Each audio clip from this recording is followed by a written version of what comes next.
ನೌಕಾಪಡೆ ಹಡಗು ಡಿಕ್ಕಿಯಾಗಿ 13 ಜನ ಸಾವು, ಮೃತರ ಕುಟುಂಬಕ್ಕೆ ತಲಾ 2 ಲಕ್ಷ ರೂಪಾಯಿ ಪರಿಹಾರ, ಗಾಯಗೊಂಡವರಿಗೆ 50,000 ರೂಪಾಯಿ ಪರಿಹಾರ. ಮುಡಾ ನಿವೇಶನ ಹಂಚಿಕೆಯಲ್ಲಿ ಅಕ್ರಮ ಆರೋಪ, ಹೈಕೋರ್ಟ್ನಲ್ಲಿಂದು ಮಹತ್ವದ ವಿಚಾರಣೆ, ಇಡಿಯನ್ನ ಪ್ರತಿವಾದಿ ಮಾಡುವಂತೆ ದೂರುದಾರ ಮನವಿ.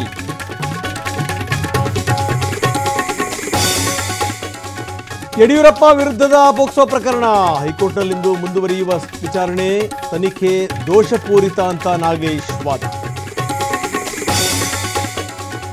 ಸಿದ್ದರಾಮೋತ್ಸವ ಮಾದರಿಯಲ್ಲಿ ಬಿಎಸ್ವೈ ಹುಟ್ಟುಹಬ್ಬ, ಲಕ್ಷಾಂತರ ಜನರನ್ನು ಸೇರಿಸಲು ವಿಜೇಂದ್ರ ಟೀಮ್ ಪ್ಲಾನ್, ಹೈಕಮಾಂಡ್ ಅನುಮತಿಗೆ ಪ್ರಯತ್ನ.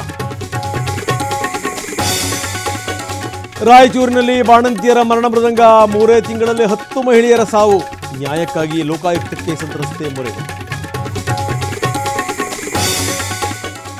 ನಾಳೆಯಿಂದ ಮಂಡ್ಯದಲ್ಲಿ ಸಾಹಿತ್ಯ ಸಮ್ಮೇಳನ, ಬೆಂಗಳೂರು ಮೈಸೂರು ರಸ್ತೆ ಮಾರ್ಗ ಬದಲಾವಣೆ, ಸರ್ವಿಸ್ ರಸ್ತೆಗಳಲ್ಲಿ ದ್ವಿಮುಖ ಸಂಚಾರ ನಿರ್ಬಂಧ.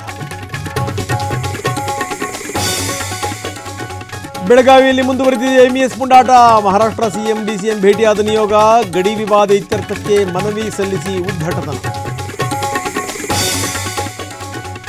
ಜಮ್ಮು ಕಾಶ್ಮೀರದ ಫುಲ್ಗಾಮ್ನಲ್ಲಿ 5 ಉಗ್ರರ ಎನ್ಕೌಂಟರ್, ಭದ್ರತಾ ಪಡೆಯಿಂದ ಭರ್ಜರಿ ಕಾರ್ಯಾಚರಣೆ, ಮುಂದುವರಿದ ಗುಂಡಿನ ಚಕಮಕಿ.